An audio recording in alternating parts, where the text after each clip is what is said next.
അല്ലാഹുവിന്റെ റസൂൽ സ്വല്ലല്ലാഹു അലൈഹി വസല്ലം തങ്ങൾ പറയാണ്, ഈമാൻ 70-ൽ പരം ശാഖകളാണ്. നമ്മളൊക്കെ ഈമാൻ ഉൾക്കൊണ്ടവരാണ്. ഉള്ള ഈമാൻ ശരിയായ രൂപത്തിൽ അതിൽ അടിയുറച്ചു നിന്ന് ഈ ഈമാനോട് കൂടി തന്നെ അതിനൊരു കുറവും വരാതെ പരിപൂർണ ഈമാനോട് കൂടി മൗത്താകുന്നവരുടെ കൂട്ടത്തിൽ അല്ലാഹു തആല നമ്മെ ഉൾപ്പെടുത്തിയിട്ടുമാണ്. റസൂലുള്ളാഹി നമ്മൾ പറയുന്നു, ഈമാൻ 70-ൽ പരം ശാഖകളാണ്. അതിൽ ഏറ്റവും ശ്രേഷ്ഠമായത് ലാ ഇലാഹ ഇല്ലല്ലാഹ്. ലാ ഇലാഹ ഇല്ലല്ലാഹ് എന്ന തൗഹീദിന്റെ വചനമാണ് അതിൽ ഏറ്റവും ശ്രേഷ്ഠമായത്. ആദം നബി അലൈഹിസ്സലാത്തു വസ്സലാം തൊട്ട് നമ്മുടെ നബി ഉൾപ്പെടെയുള്ള സർവ്വ അമ്പിയാക്കന്മാരും ആ ഒരു തൗഹീദിലേക്ക്, ലാ ഇലാഹ ഇല്ലല്ലാഹ് എന്ന തൗഹീദിലേക്കാണ് എല്ലാവരും അവരുടെ സമുദായത്തെ ക്ഷണിച്ചിട്ടുള്ളത്. ഈ തൗഹീദിന്റെ വചനമായ ലാ ഇലാഹ ഇല്ലല്ലാഹ് എന്നത് അധികരിപ്പിച്ച് അത് ഒരുമിട്ട് നമുക്ക് നമ്മുടെ ഈമാൻ വർദ്ധിപ്പിക്കാൻ സാധ്യമാകും. ഈ ഈമാനിന്റെ ശാഖകളിൽ ഏറ്റവും താഴെ ഇടയിലുള്ളത് ഇമാത്തത്തുൽ അദാ അനി ത്വരീഖ്, വഴിയിൽ നിന്ന് ശല്യം നീക്കം ചെയ്യലാണ്, വഴി തടസ്സം ഇല്ലാതെയാക്കലാണ്. എന്തെങ്കിലും വഴി തടസ്സങ്ങൾ ഉണ്ടെങ്കിൽ, മാർഗ തടസ്സങ്ങൾ ഉണ്ടെങ്കിൽ അതൊക്കെ നീക്കം ചെയ്യുക, ഇല്ലായ്മ ചെയ്യുക എന്നത് ഈമാനിന്റെ താഴെക്കടയിലുള്ള മുഅ്മിനായ മനുഷ്യന്റെ ഭാഗത്തു നിന്ന് ഉണ്ടാകേണ്ട സംഗതിയാണ്.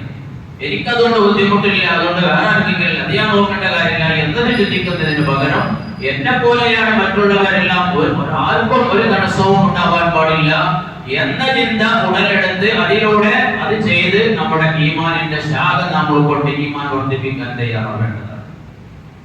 എന്നിട്ട് റസൂലുള്ളാഹി നമ്മൾ പറഞ്ഞു, വൽ ഹയാഉ ശുഅബത്തു മിനൽ ഈമാൻ. ഹയാ, ലജ്ജ എന്നത്, നാണം എന്നത് ഈമാനിന്റെ ശാഖകളിൽപ്പെട്ട ഒരു ശാഖയാണ്. എന്താണ് ഈ ലജ്ജ? നാം അല്ലാഹുവിനെ തൊട്ട് ലജ്ജിക്കേണ്ടതുണ്ട്, മലക്കുകളെ തൊട്ട് ലജ്ജിക്കേണ്ടതുണ്ട്, സൃഷ്ടികളെ തൊട്ട് ലജ്ജിക്കേണ്ടതുണ്ട്. നാം അല്ലാഹു സുബ്ഹാനഹു വ തആല വിരോധിച്ച കാര്യങ്ങൾ ചെയ്യാൻ വേണ്ടി നാം ഒരുങ്ങുമ്പോൾ, അതിനെക്കുറിച്ച് നാം ചിന്തിക്കുമ്പോൾ, സൃഷ്ടാവായ റബ്ബ് സുബ്ഹാനഹു വ തആല ഇത് വിലക്കിയതാണ്, റബ്ബ് എന്നെ വീക്ഷിക്കുന്നുണ്ട്, അല്ലാഹു തആല എന്നെ അറിയുന്നുണ്ട്, ഇതിന് ഞാൻ ശിക്ഷ വാങ്ങേണ്ടി വരും എന്ന ആ ഒരു ചിന്ത ഉണ്ടാവുകയും അല്ലാഹുവിനെ തൊട്ട് യാതൊരു പേടിച്ച് ലജ്ജിച്ചുകൊണ്ട് ആ തിന്മയിൽ നിന്ന് നാം മാറി നിൽക്കുകയും ചെയ്യേണ്ടതുണ്ട്. എന്നാൽ അതേപോലെ നാം ഒരു തിന്മയിലേക്ക് മുതിരുമ്പോൾ, ചിന്തിക്കുമ്പോൾ, എന്റെ കൂടെ അല്ലാഹു തആല എല്ലാം നിരീക്ഷിക്കാൻ വേണ്ടി, രേഖപ്പെടുത്താൻ വേണ്ടി അല്ലാഹു തആല ഏൽപ്പിച്ച മലക്കുകൾ എന്റെ കൂടെയുണ്ട്, അവർ എന്റെ പ്രവർത്തനം കാണുന്നുണ്ട്, അറിയുന്നുണ്ട്, രേഖപ്പെടുത്തുന്നുണ്ട്. വഇന്ന അലൈക്കും ലഹാഫിളീൻ കിറാമൻ കാതിബീൻ യഅലമൂന മാ തഫഅലൂൻ. വിശുദ്ധമായ ഖുർആനിൽ അല്ലാഹു പറഞ്ഞു, വഇന്ന അലൈക്കും ലഹാഫിളീൻ, ഹാഫിളീങ്ങളായ മലക്കുകൾ നിങ്ങളോടൊപ്പമുണ്ട്. കിറാമൻ കാതിബീൻ, അവർ വളരെ വലിയ ആദരണീയരാണ്, അവർ എഴുതുന്നവരാണ്, എല്ലാം രേഖപ്പെടുത്തുന്നു. യഅലമൂന മാ തഫഅലൂൻ, നിങ്ങളുടെ പ്രവർത്തനങ്ങളൊക്കെ അവർ അറിയുന്നവരാണ്. ഈ മലക്കുകളെ തൊട്ട് ലജ്ജിച്ചുകൊണ്ട് അവർ നമ്മെ കാണുന്നു, അറിയുന്നു, അവരെല്ലാം രേഖപ്പെടുത്തുന്നു. മലക്കുകളെ തൊട്ട് ലജ്ജിച്ചുകൊണ്ടും നാം തിന്മയിൽ നിന്ന് മാറി നിൽക്കേണ്ടതുണ്ട്. അതേപോലെ നാം ഒരു തിന്മയിലേക്ക് മുതിരുമ്പോൾ മറ്റുള്ളവരെന്നെ കാണുമല്ലോ, മറ്റുള്ളവരുടെ ഇടയിൽ ഞാൻ കൊള്ളാത്തവനാകുമല്ലോ, ഞാൻ ചീത്ത ആളാണെന്ന് എന്നെ അവർ ധരിക്കുമല്ലോ എന്ന് ജനങ്ങളെ തൊട്ടും ലജ്ജിച്ചുകൊണ്ട് തിന്മയിൽ നിന്ന് നാം മാറേണ്ടതുണ്ട്. ചുരുക്കത്തിൽ എല്ലാ നിലക്കും നാം ഹയാ ഉള്ളവരായിരിക്കേണ്ടതുണ്ട്. ഹയാ എന്നത് ഒരു വിശ്വാസിയായ മനുഷ്യന്റെ, പുരുഷനായാലും സ്ത്രീയായാലും ഒരാൾക്ക് ഉണ്ടാവേണ്ട ഏറ്റവും വലിയൊരു ഗുണമാണ്, ഏറ്റവും വലിയ ഗുണമാണ്. റസൂലുള്ളാഹി തങ്ങൾ പറയാൻ, ഇന്നലി കുല്ലി ദീനിൻ ഖുലുഖാ വ ഖുലുഖുൽ ഇസ്ലാമി അൽ ഹയാ. എല്ലാ മതത്തിനും ആ മതത്തിന്റേതായ ഒരു പ്രത്യേക സ്വഭാവമുണ്ട്. ഈ വിശുദ്ധമായ ദീനുൽ ഇസ്ലാമിന്റെ പ്രത്യേക സ്വഭാവം അത് ഹയാ ആണ്. ഈ ദീനിന്റെ പ്രത്യേക സ്വഭാവം അത് ഹയാ ആണ്, ലജ്ജയാണ്. ഇന്നലി കുല്ലി ദീനിൻ ഖുലുഖാ വ ഖുലുഖുൽ ഇസ്ലാമി അൽ ഹയാ. ഈ ഹയാ നഷ്ടപ്പെട്ടു പോയാൽ പിന്നെ നാം മൃഗതുല്യരായി, ഹയാ നഷ്ടപ്പെട്ടു പോയാൽ. ഇന്ന മിമ്മാ അദ്റക الناس من كلام النبوة الأولى إذا لم تستعد فاصنع ما شئت.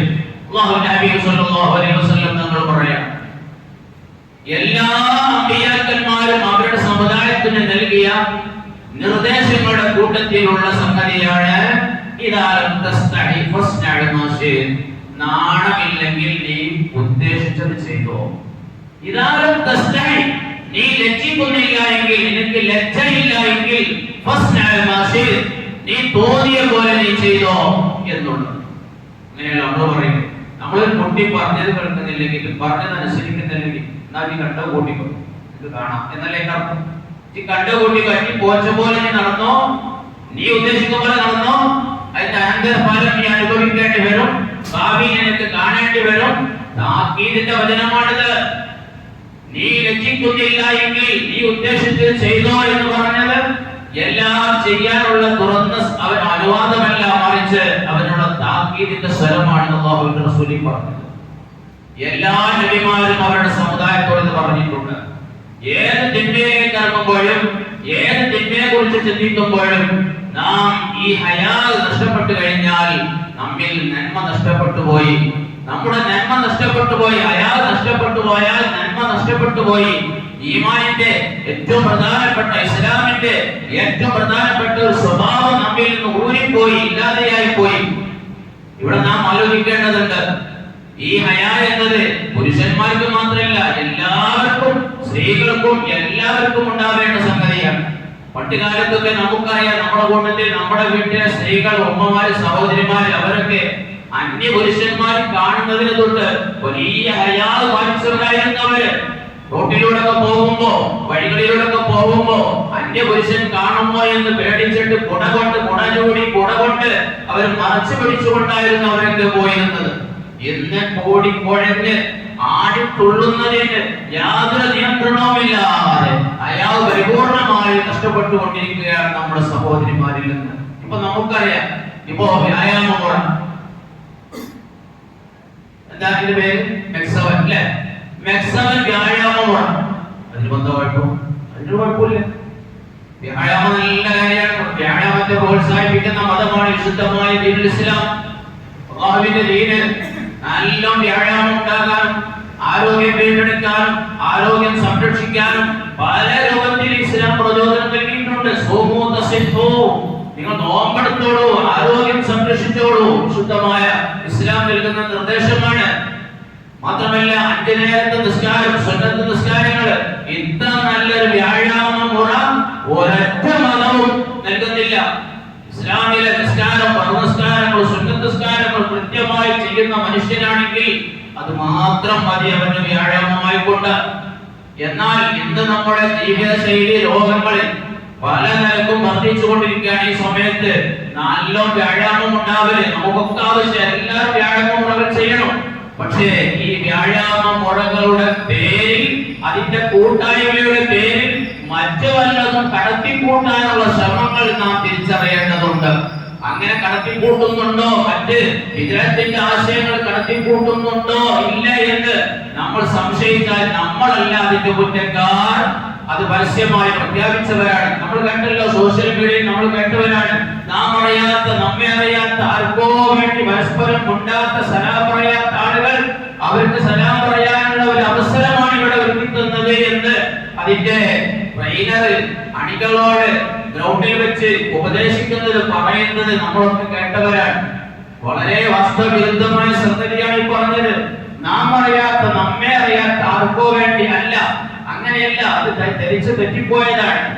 എന്തിനു വേണ്ടിയാണ് വിദഅത്തുകാരോട് നമ്മൾ സലാം പറയാൻ പാടില്ല എന്ന് പറഞ്ഞത്?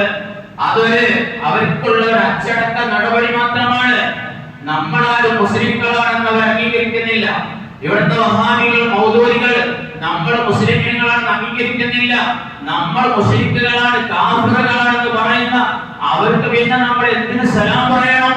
അതവരെ നമ്മെ അങ്ങേയറ്റത്തെ മുസ്ലിക്കുകളായവർ മുദ്ര കുത്തിയതിന്റെ പേരിൽ ഇത് നിങ്ങൾ നിർത്തിയാലേ നിങ്ങൾക്ക് ഞങ്ങൾ സലാം പറയാൻ പറ്റുകയുള്ളൂ, ഞങ്ങൾ മുസ്ലിങ്ങളാണെന്ന് നിങ്ങൾ അംഗീകരിക്കണം, എന്നാലേ നിങ്ങൾക്ക് സലാം പറയാൻ പറ്റുകയുള്ളൂ എന്ന ഇവരുടെ ഈ നമ്മെ മുസ്ലിക്കാക്കുക എന്ന, ലോകത്തെ ഭൂരിപക്ഷം വരുന്ന മുസ്ലിമീങ്ങളൊക്കെ മുസ്ലിക്കാക്കുക എന്ന ഇവരുടെ പ്രവണത കാരണം അവർക്കെതിരെ സ്വീകരിച്ച ഒരു അച്ചടക്ക നടപടി മാത്രമാണ് സലാം പറയേണ്ട എന്നത്.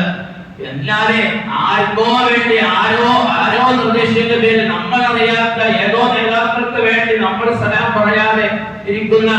ഇനി സലാം പറയാനുള്ള അവസരമാണ് ഇതെന്ന് പറഞ്ഞ് അങ്ങനെ വിദഗ്ധ കടത്തിക്കൂട്ടാനുള്ള ജനങ്ങളുടെ ഹൃദയങ്ങളിൽ വിദഗ്ധനോടുള്ള അകലം കുറക്കാനുള്ള ഒരു ശ്രമമാണോ ഈ മെക്സവൻ എന്ന് ജനങ്ങൾ സംശയിച്ചു പോയാൽ നമ്മളാരും അതിന്റെ കുറ്റക്കാരല്ല. ഈ ഒരു ആശങ്ക അവരകറ്റേണ്ടതുണ്ട്. ഈ ഒരു ആശങ്ക ജനങ്ങളിൽ ഒക്കെയുണ്ട്. ഇനി ഞാൻ പറയട്ടെ, ഈ മെക്സവന്റെ പേരിൽ നേരത്തെ ഞാൻ പറഞ്ഞു വന്നല്ലോ, നാണം, ലജ്ജ എന്നത് നമ്മിൽ നഷ്ടപ്പെട്ടുകൊണ്ടിരിക്കുന്നു. പ്രത്യേകിച്ച് സഹോദരിമാരിൽ നാണം നഷ്ടപ്പെട്ടുകൊണ്ടിരിക്കുന്നു എന്ന്. മെക്സവന്റെ പേരിൽ സ്ത്രീകൾ, നമ്മുടെ ഉമ്മമാര്, സഹോദരിമാര് വെളുക്കുന്നതിന് മുമ്പ് ഗ്രൗണ്ടുകളിലേക്ക് ഓടുന്ന രംഗം നമ്മൾ കാണുന്നുണ്ട്. എല്ലായിടങ്ങളിലും, എല്ലാ നാടുകളിലും മെക്സവൻ സംഘടിപ്പിച്ച വ്യാഴായ്മ കൂട്ടായ്മയുടെ പേരിൽ, അതിന്റെ പേരിൽ ഗ്രൗണ്ടുകളിലേക്ക് നമ്മളൊക്കെ ആണുങ്ങൾ പള്ളിയിലേക്ക് സുബഹിക്ക് പോകുമ്പോ ഇവർ ഗ്രൗണ്ടിലേക്ക് ഓടുകയാണ്. ഇവർ സുബഹി നിസ്കരിച്ചിട്ടുണ്ടാവുമെന്ന് നമ്മൾ വിചാരിക്കാം. അവർക്ക് ഗ്രൗണ്ടിലേക്ക് ഓടുകയാണ്. എന്തിന്? വ്യാഴാമത്തിന് വേണ്ടി. എന്തിനാണ്? ഒന്നായിട്ട് കൂട്ടായ്മയായിട്ട് അവിടെ പോയിട്ട് വ്യാഴമെടുക്കുന്ന വീട്ടിൽ നിന്ന് ചെയ്യുന്ന പോലെ അന്യപുരുഷന്മാരെ കാണുന്നവർക്ക് അന്യപുരുഷന്മാരുമായി കൂടിക്കൊഴിഞ്ഞുകൊണ്ട് തുള്ളിച്ചാടാൻ വേണ്ടി നാണം നഷ്ടപ്പെട്ടുകൊണ്ട് ഓടുന്നത് എന്തിനാണ്? നാണം നഷ്ടപ്പെടുന്നത് എന്തിനാണ്? നാം ആലോചിക്കേണ്ടതുണ്ട്. എന്നിട്ട് ഈ അന്യ സ്ത്രീകൾക്ക് ഇതിന്റെ ട്രെയിനിങ് കൊടുക്കുന്ന പുരുഷൻ, അന്യപുരുഷൻ അവന്റെ ചാട്ടത്തിനും താളത്തിനും അവന്റെ ആക്ഷനൊക്കെ അനുസരിച്ച് അവന്റെ മുന്നിൽ നിന്നുകൊണ്ട് അർദ്ധരത്നങ്ങളായിക്കൊണ്ട് നമ്മുടെ സഹോദരിമാർ തുള്ളുകയാണ്, ചാടുകയാണ്. നാണം പോയില്ലേ പ്രിയമുള്ളവരെ? കഴിഞ്ഞില്ല. എന്നിട്ട് പിന്നെ ഈ കൂട്ടായ്മയുടെ പേരിൽ ടൂർ സംഘടിപ്പിക്കുകയാണ്. കഴിഞ്ഞ ദിവസം നമ്മൾ കണ്ടു, നമ്മൾ കൊണ്ടോട്ടി അടുത്ത ഒരു സ്ഥലത്ത് നിന്ന്, ഒരു ഗ്രൗണ്ടിൽ നിന്ന്, ഒരു കൂട്ടായ്മയിൽ നിന്ന് പോയി ടൂർ, ഊട്ടിയിലേക്ക് ടൂർ പോയി. അവർ ഊട്ടിയിൽ ചെന്നുകൊണ്ട് അവിടെ ഡാൻസ് എടുക്കുന്ന അന്യപുരുഷന്മാരും സ്ത്രീകളും എല്ലാം കൂടി മെക്സവന്റെ ടീം അവർ ബസ്സിൽ ടൂർ പോയിട്ട് അവിടെ ചെന്ന് ചാടിക്കളിക്കുന്നു, തുള്ളുന്നതും ഡാൻസ് എടുക്കുന്നതും ഒക്കെ സോഷ്യൽ മീഡിയയിൽ വ്യാപകമായി നമ്മളൊക്കെ കണ്ടുവരാണ്. ഇനി എന്തെല്ലാം കാണാനിരിക്കുന്നതിന്റെ പേരിൽ ചില ആളുകളൊക്കെ എന്തിനാണ് മെക്സവനെ വിമർശിക്കുന്നു? മെക്സവനെ നമ്മൾ വിമർശിക്കുന്നില്ല. അതിന്റെ പുറകിലൂടെ നടക്കുന്ന അനാചാരങ്ങളെ എതിർക്കൽ, അതിനെ പറ്റി ജനങ്ങളെ ബോധവൽക്കരിക്കൽ പണ്ഡിതന്മാരുടെ ഉത്തരവാദിത്തമാണ്. ആ നിലക്കാണ് പണ്ഡിതന്മാർ അതിനെ പറ്റി പറയുന്നത്. അല്ലാതെ വ്യാഴാമത്തിന്റെ ഒരിക്കലും ഒരു പണ്ഡിതനും എതിരല്ല, ഒരു പ്രസ്ഥാനം എതിരല്ല. ആരോഗ്യം സംരക്ഷിക്കേണ്ടതുണ്ട്. അതിന്റെ പേരിൽ വിദേഹത്ത് കടത്തിക്കൂട്ടരുത്. അതിന്റെ പേരിൽ മുസ്ലിം സ്ത്രീകളുടെ മാനം നഷ്ടപ്പെടുത്തരുത്. മുസ്ലിം സ്ത്രീകളെ അങ്ങേയറ്റം ചാടാനും തുള്ളാനും ലജ്ജയില്ലാതെ അവരെ പുറത്തേക്ക് ഇറക്കാനുമുള്ള ഒരവസരമാക്കി മാറ്റരുത്. മുസ്ലിം സ്ത്രീകളെ, നമ്മളാൽ അറിയുന്ന നമ്മുടെ പരിധിയിലുള്ള മുസ്ലിം സ്ത്രീകളെ ബോധവൽക്കരിക്കൽ നമ്മുടെ ബാധ്യത കൂടിയാണ് എന്നത് ഈ അവസരത്തിൽ ഞാൻ ഓർമ്മപ്പെടുത്തുകയാണ്. പ്രിയമുള്ളവരെ, ഞാൻ ചുരുക്കുകയാണ്. നാണം നഷ്ടപ്പെട്ടു കഴിഞ്ഞാൽ, ലജ്ജ നഷ്ടപ്പെട്ടു കഴിഞ്ഞാൽ പിന്നീട് നമ്മുടെ ഈമാനിന്റെ ഒരു അഡ്രസ്സുമില്ല.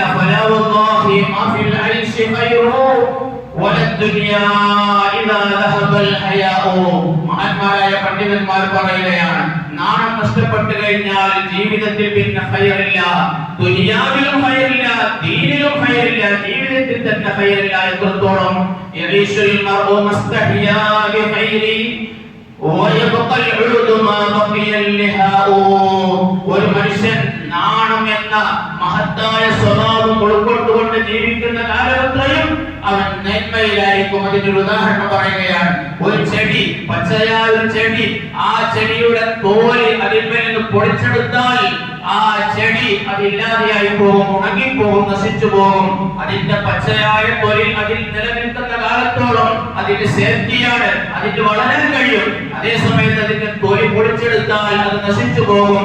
എന്നതുപോലെയാണ് നാണം, ഹയാ എന്ന് പറയുന്നത്. ഹയാ നശിച്ചാൽ ദീന നശിക്കും, ഹയാ നശിച്ചാൽ നമ്മുടെ സംസ്കാരം നശിക്കും, നമ്മുടെ ഇസ്ലാമിന്റെ തന്നെ വലിയ നാശം സംഭവിക്കുമെന്നാണ് മഹാന്മാർ നമ്മെ പഠിപ്പിക്കുന്നത്. അതൊക്കെ തന്നെയാണ് തുടക്കത്തിൽ ഞാൻ ഓതി വെച്ച ഹദീസുകളിൽ സയ്യിദുനാ റസൂലുള്ളാഹി സ്വല്ലല്ലാഹു അലൈഹി വസല്ലം തങ്ങളും നമ്മെ ഓർമ്മപ്പെടുത്തിയത്. അതുകൊണ്ട് ഇത്തരം കാര്യങ്ങളൊക്കെ നാം എല്ലാം ബോധവാന്മാരാകേണ്ടതുണ്ട്. നമ്മുടെ കുടുംബിനികളെ, നമ്മുടെ സഹോദരിമാരെ, നാം അറിയുന്നവരെയൊക്കെ നിയന്ത്രിക്കേണ്ട, അവർക്ക് ബോധവൽക്കരണം നടത്തേണ്ട ഉത്തരവാദിത്വം നമ്മിലൊക്കെ ഉണ്ട് എന്ന കാര്യം കൂടി ഓർമ്മപ്പെടുത്തിക്കൊണ്ട് ഞാൻ എന്റെ വാക്കുകൾ ഉപസംഹരിക്കുകയാണ്. റഹ്മാൻ റഹീമായ റബ്ബേ, ഞങ്ങൾക്കൊക്കെ നീ ആഫിയത്ത് പ്രദാനം ചെയ്യണേ അല്ലാഹ്. അല്ലാഹുവേ ഞങ്ങളിൽ പലതരത്തിലുള്ള രോഗികളുണ്ട് അല്ലാഹ് എല്ലാവർക്കും നീ ശിഫ പ്രദാനം ചെയ്യണേ അല്ലാഹ് അർഹമർ റഹീമീനായ റബ്ബേ വന്നുപോയ തെറ്റുകുറ്റങ്ങൾക്കൊക്കെ നീ അരുള് തരണേ അല്ലാഹ് പടച്ചോനെ ഞങ്ങൾക്കൊക്കെ മരിച്ചുപോയ ഉപ്പമാരും ഉമ്മമാരും മറ്റു ബന്ധപ്പെട്ടവർ എല്ലാവർക്കും നീ മഗ്ഫിറത്ത് നൽകണേ അല്ലാഹ് സ്വർഗ്ഗത്തിൽ ഞങ്ങളെ അവർക്ക് നീ ഒരുമിച്ച് കൂട്ടണേ അല്ലാഹ് പടച്ചോനെ ദുആ ചെയ്യാൻ വസീയത്ത് ചെയ്ത ഒരുപാട് ആളുകളുണ്ട് അല്ലാഹ് അവർക്കൊക്കെ നീ ശിഫ നൽകണേ അല്ലാഹ് ശിഫ നൽകണേ അല്ലാഹ് ആഫിയത്ത് നൽകണേ അല്ലാഹ് ربنا تقبل منا إنك أنت السميع العليم وتب علينا إنك أنت التواب الرحيم برحمتك يا أرحم الراحمين وصلى الله على خير